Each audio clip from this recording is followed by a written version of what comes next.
Hello everyone, today we're diving into a chilling and mysterious tale that unfolded in a remote corner of the United States. Picture a small town nestled along the Scioto River, surrounded by rolling mountains, where time seems to crawl and life drifts by in an almost eerie calm. That's Piketon, a quiet suburb in southern Ohio with fewer than 30,000 residents.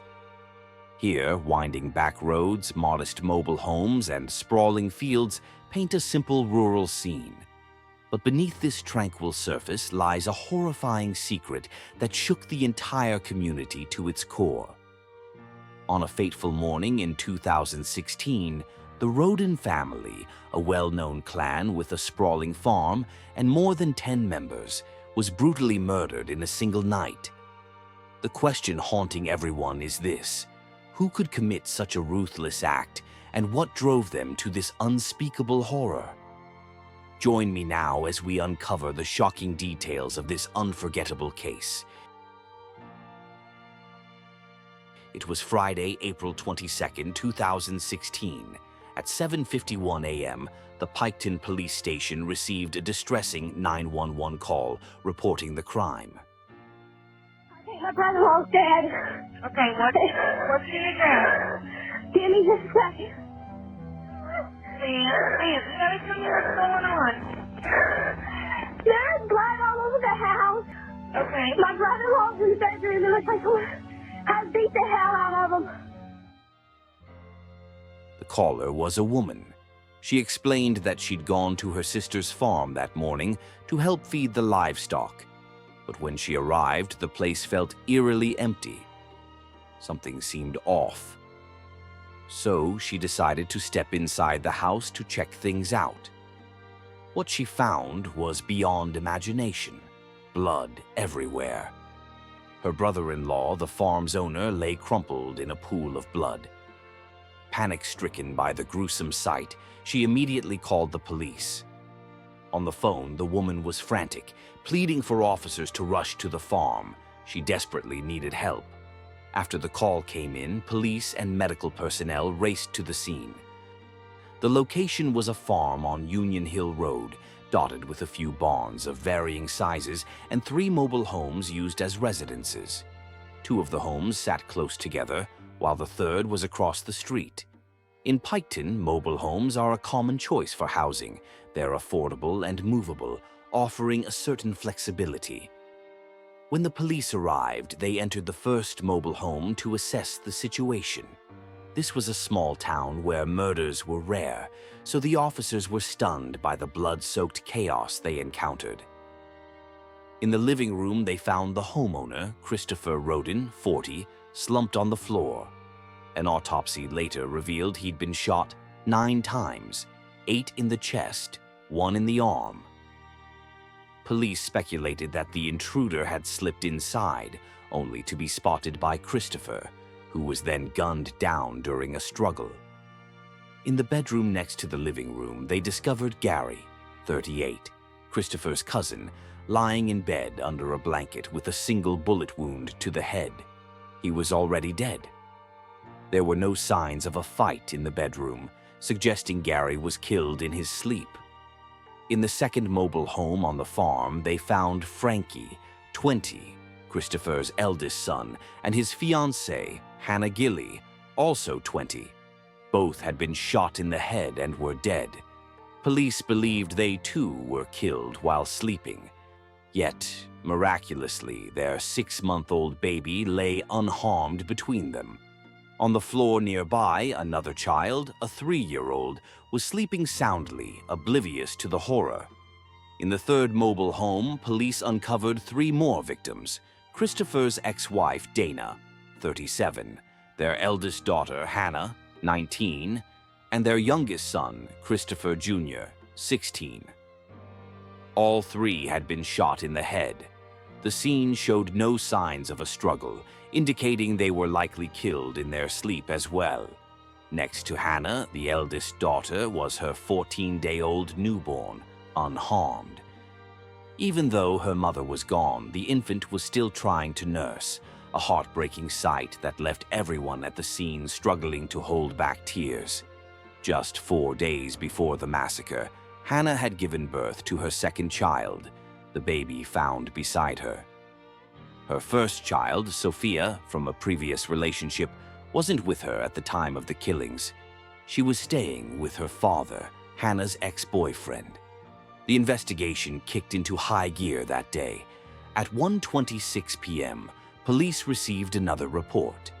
A body had been found in a mobile home on Left Fork Road, about 2.5 miles from the farm. The victim had been shot dead. After confirming the identity, it turned out to be Kenneth, 44, Christopher's older brother. To speed up the case, authorities offered a $10,000 reward for any useful information. Outside the first mobile home at the farm, police noticed a security camera, but its cord had been cut, rendering it useless. No footage from the day of the murders was recorded. Valuable items in the homes were untouched, though every victim's cell phone was missing. Based on the evidence, police concluded this was a deliberate, premeditated killing. The perpetrator had likely planned it for some time. To avoid leaving traces, they dodged the camera, entered the homes, disabled it by cutting the cord, and then systematically executed the Rhoden family members. Despite the calculated brutality, forensic analysis confirmed all 8 victims died from gunshot wounds. The time of death ranged from the night of April 21st to the morning of April 22nd. The victims were found in different rooms, and most showed no signs of resistance, raising the possibility that more than one killer was involved. One striking detail is that, among the 8 victims, Christopher took the most bullets, 9 shots, while the others were mostly killed with a single round to the head or chest. The decisive nature of the killings points to a clear intent. The perpetrator aimed to wipe out the entire Rhoden family. The massacre sent shockwaves through the local community. No one could believe a tragedy this brutal could strike such a peaceful town. To get to the bottom of it fast, police started with the woman who'd made the 911 call. Her name was Bobby Jo Manley, the younger sister of victim Dana. Bobby often worked at her sister's farm, tending to the livestock. That morning, she'd shown up as usual, only to walk into a nightmare, her sister and the family slaughtered. Since no DNA or fingerprints tied Bobby to the crime scene, she was quickly ruled out as a suspect. Next, police asked Bobby about the Rhoden family dynamics. She explained that her sister Dana had 3 kids: Frankie, the eldest son, Hannah, the eldest daughter, and Christopher Jr., the youngest. Frankie, the oldest, had his first child with his fiancée, also his age, when he was just 17. Hannah had her first kid with a boyfriend at 15. Of the 3, only the youngest, Christopher Jr., was still in school. 9 years earlier, in 2007, Dana and Christopher had a blowout fight over family issues that led to a divorce. But after cooling off and with their kids urging, they patched things up and kept living together as a family. Christopher used to work at a lumber company, but the pay wasn't great. Luckily, they had the farm, so he lived with his wife and kids in the mobile homes on the property. The farm's yearly income was enough to cover their needs. Bobby went on to tell police that Christopher was well known for his love of car racing, especially demolition derby, a popular local sport where drivers slam modified junk cars into each other on a track, chasing and crashing until one crosses the finish line first. Influenced by their dad, Christopher's 2 sons were also hooked on racing. In their free time, the 3 of them would tinker with cars from morning till night, their home practically a junkyard of auto parts. All 3 had fiery tempers, often getting into wrecks on the road and occasionally brawling with other drivers. Back in 2015, Christopher had crashed into a pedestrian while driving. The argument that followed turned into a fistfight, and he ended up with a broken front tooth. Still, it didn't slow him down. He kept racing with his boys. At this point, police wondered if Christopher's racing antics had made him enemies, someone bitter enough to take revenge by slaughtering his whole family. Bobby admitted her brother-in-law had clashed with plenty of folks over racing, but she didn't think it'd escalate to mass murder. With this lead, police tracked down everyone Christopher had ever feuded with, including those he'd fought years back. But after questioning them, no solid suspects emerged, and the trail went cold. Then, while police were scrambling, Bobby dropped a new clue. 9 days before the murders, Christopher Jr., the youngest son, had accidentally rammed into someone's car while speeding down the road. A heated argument broke out and both sides parted ways furious. Before leaving, the other driver threatened he wouldn't let it slide. The next day, police found the car's owner. Digging deeper, they discovered that in mid-April, the guy had posted on Facebook, ranting about someone crashing into his car. He was livid, saying he wanted to smash the guy's head in. Not long after that post, the Rhoden family was wiped out. Naturally, police suspected a connection, but the car owner provided a solid alibi and claimed the Facebook post was just a heat-of-the-moment vent to blow off steam and get sympathy, not a real plan for revenge. In the end, he was cleared, and yet another lead fizzled out. The Rhodens were a big, well-known family in the area, so police canvassed the town, asking residents if they knew anything. But folks said they hadn't noticed anything odd that night, not even the Rhoden dogs barking. After the murders, fear gripped the community. People started calling each other 5 or 6 times a day to check in, and at night, they'd double and triple-check their locks. The panic stemmed from movies they'd seen about mafia gangs wiping out families and sparing the kids. They worried the whole town might be in the crosshairs of some crime syndicate, with more deaths to come. That fear kept them on edge every day. During the investigation, police noticed that many families in Piketon raised roosters, lots of them, for cockfighting. In these matches, 2 aggressive roosters are pitted against each other. When they spot their rival, they attack, leaping and clawing until one drops. It's a form of gambling. The loser pays up. After the murders, police found over 100 roosters at Christopher's place, likely bred for fighting. Maybe the Rhodens had crossed someone over cockfighting. Following this hunch, police started looking into people who'd fought roosters against the Rhodens. But they soon realized cockfighting was everywhere in Piketon. Kids to old-timers, nearly everyone had done it, including against the Rhodens. Linking it to the murders felt like a stretch. On the Rhoden farm, police also uncovered a large stash of marijuana plants, likely sold off-site. They theorized the killings might tie to the family's weed trade. So they shared this new lead at a press conference. But it sparked backlash. Locals accused the police of incompetence, claiming they couldn't find the killer and were spinning a story to pin the murders on the Rhodens' drug involvement. In Piketon, plenty of families grew pot, but not for hardcore trafficking, mostly for medicinal use. Residents felt the cops were lying to them, incapable of cracking the case. At the time, some locals started speaking out, questioning whether the police were seriously investigating the crime scene.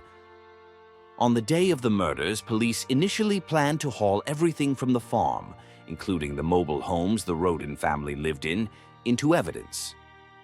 But they didn't follow through.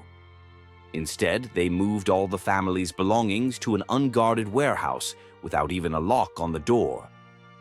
Outside the Rhodens' mobile homes, they'd only set up flimsy fencing that anyone could easily climb over. If the killer had left behind any key evidence, they could have waltzed back to the scene and destroyed it without breaking a sweat. After getting called out, the police admitted their mistake and slapped a simple padlock on the warehouse door. And just like that, the Rhoden family massacre was shelved for 4 months. In August 2016, another murder case popped up in Kentucky, eerily similar to the Rhoden slaughter. The victims were all killed by gunshots, yet the kids in the house were untouched. The striking parallels in how the crimes were carried out made police immediately link the two cases, suspecting the same killer might be behind both. The Kentucky case, though, was cracked quickly. Investigators learned that family had been targeted over illegal drug trafficking, a detail that bolstered the Rhoden investigators' initial hunch, since similar evidence had turned up at the Rhoden farm. But here's the kicker. During questioning, the Kentucky suspect flat out denied any connection to the Rhoden murders. Police couldn't find a shred of evidence to officially tie the two cases together. Once again, the Rhoden investigation hit a dead end. 2 years flew by, and the case still hadn't budged. Given its gravity, the media kept a close eye on every development, or lack thereof. In the 2 years since the murders, local police hadn't released the autopsy reports, fueling speculation that they were stalling on purpose. By September 2018, under mounting pressure from all sides, they finally dropped a full autopsy report. But it didn't sit well with people. Many slammed the police for their sluggish pace. Taking 2 years to release something as basic as an autopsy report. Some even suspected the cops weren't focused on solving the case at all, and those doubts weren't baseless. A month later, a bombshell dropped. Someone leaked that the sheriff overseeing the case was a notorious gambler. During the investigation, he'd allegedly been shirking his duties, obsessed with gambling, and couldn't care less about cracking the case. Word was he'd even padded his overtime hours to boost his paycheck. The revelation rocked the public. Media outlets pounced, blasting headlines about the sheriff's scandal. Furious Piketon residents stormed the police station, demanding answers and condemning the botched investigation. Soon after, the sheriff in charge was replaced. The department vowed to the public that the new sheriff would pour everything into the case until it was solved. But after more than 2 years, too much had slipped through the cracks. Verifying leads was tougher than ever, and the investigation only got harder. While the police were grasping at straws, Bobby, the woman who'd reported the crime, handed them a crucial new lead. She mentioned that around the time of the murders, her sister Dana had kept several ferocious guard dogs on the farm to ward off nighttime intruders. The family was killed at night, yet neighbors hadn't heard a single bark. Bobby figured the killer might have been someone the family and the dogs knew, someone familiar enough that the dogs stayed quiet. The police found her theory compelling. Back in 2016, they'd already questioned everyone who'd had beef with the Rhodens, but no suspects stood out. Had they missed someone? The new sheriff dusted off the case files and re-examined everyone questioned that year. That's when they hit on something big. One person had never been interviewed. Edward Jake Wagner, Hannah Rhoden's ex-boyfriend. At the time, Jake was 26, 7 years older than Hannah. They'd started dating when she was just 13, and their bond ran deep. Too broke to buy rings, they'd tattooed matching ones on their right ring fingers. But things fell apart, and they never made it work. After the breakup, they stayed friends. Jake often visited Hannah at the farm. They had a daughter together, Sophia, who lived with Jake after Hannah's death. Jake had spoken to reporters before, claiming he and Hannah were tight even after splitting. They'd kept in touch, and when Hannah had another baby, father unknown to Jake, he said he genuinely wished her well. But here's what raised eyebrows. After the murders, Jake didn't seem torn up. The very next day, he rushed to file for custody of Sophia. Then he up and left town, taking his whole family to far-off Alaska. By the summer of 2018, 2 years later, Jake's family returned to Piketon. Instead of going home, they moved in with his grandmother, a wealthy woman who owned a ton of land and property around town. As the investigation dug deeper, police uncovered that Jake and Hannah's relationship wasn't as rosy as he'd painted it. In reality, they'd clashed a lot. Hannah had her own dreams. She wanted to be a nurse, but Jake was possessive, refusing to let her leave the house, insisting she stay home with the kids.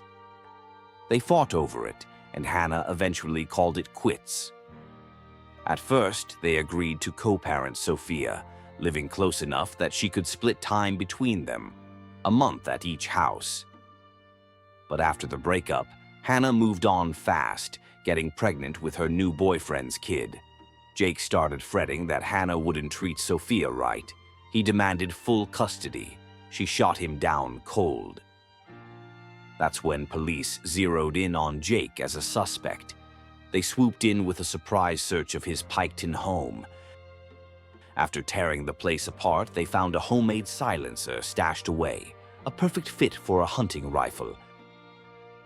In Piketon, hunting's a way of life. Most folks own guns, and gunshots are background noise. But finding a silencer in Jake's house, that set off alarm bells, and suddenly all eyes were on him as the potential killer. Jake's parents and older brother also fell under suspicion as potential culprits, but a single homemade silencer wasn't enough evidence to lock them up. The police had no choice but to keep digging. They figured the Wagner family's sudden exit from Piketon right after the murders screamed guilty conscience. Turns out, Jake had bought a car in 2016, the same year as the killings, but it vanished after the crime. Police suspected he'd left traces in it and ditched it to cover his tracks.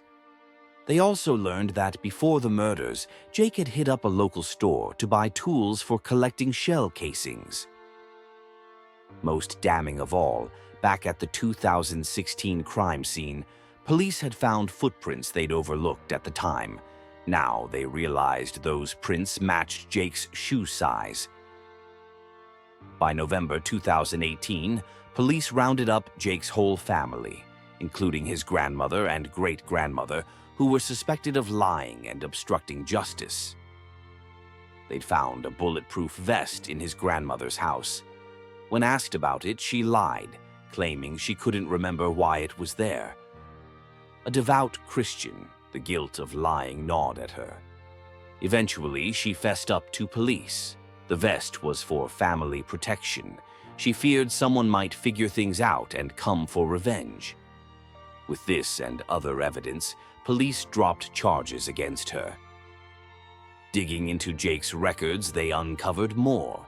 Hannah's signature on custody documents had been forged by Jake's mom. To shield her daughter, Jake's great-grandmother falsely claimed she'd done it. Forensic analysis proved it wasn't her handwriting, landing her an obstruction of justice charge. Facing police questions, the Wagner family clammed up, dodging accountability. To stop them from coordinating their stories, police locked up the 4 family members in separate jails. For the next year, they stuck to their silence, refusing to plead guilty. Then, in April 2021, nearing the 5-year mark of the murders, Jake's mental walls finally crumbled. He came clean to police, striking a plea deal. Prosecutors agreed to drop murder charges against his parents and brother in exchange for his confession. Jake admitted he'd masterminded the Rhoden family massacre, all to secure custody of his daughter. He'd begged Hannah for custody multiple times, but she always shot him down, once snapping that the only way he'd get their daughter was over her dead body. That line flipped a switch in him. After plotting with his parents and brother, they decided to wipe out the Rhodens. They stockpiled tools for the job, then broke into the farm that night and killed everyone. Jake confessed to personally shooting 5 of them. His dad and brother took out the other 3. Before leaving, they grabbed all the Rhoden's cell phones to avoid detection. Afterward, they destroyed the murder weapons and gear. Jake later led police to a forest in Piketon, where they found a metal barrel in a ditch. Inside were the guns used in the killings, blood-stained clothes, and duct tape. His car had blood on it too, so he'd sold it cheap to get rid of it. The case went to trial in Pike County Court. Jake faced 8 counts of premeditated murder plus other charges. In the end, the court convicted Edward Jake Wagner, sentencing him to 8 consecutive life terms with no chance of parole. His mom cut a plea deal too, landing 30 years in prison. To this day, though, Jake's dad and brother refused to plead guilty, and their trials are still ongoing. After the murders at the Rhoden family's funeral, townsfolk gathered in church to pray for the departed. But Pike County's a poor place. The funeral costs for all 8 victims came from donations, though the exact amount wasn't disclosed.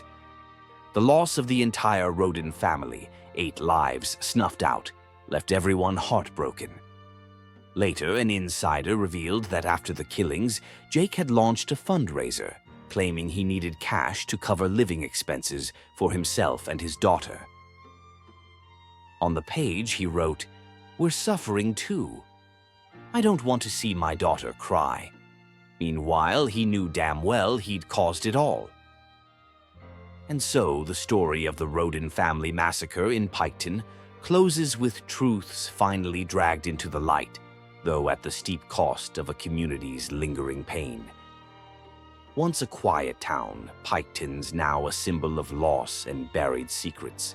Even with the killer exposed and justice served, questions about deeper motives and the dark corners of human nature might forever hang unanswered. Thanks for joining me on this haunting journey through the case. I hope we'll meet again in future stories where the truth always waits to be told. Goodbye, and see you next time.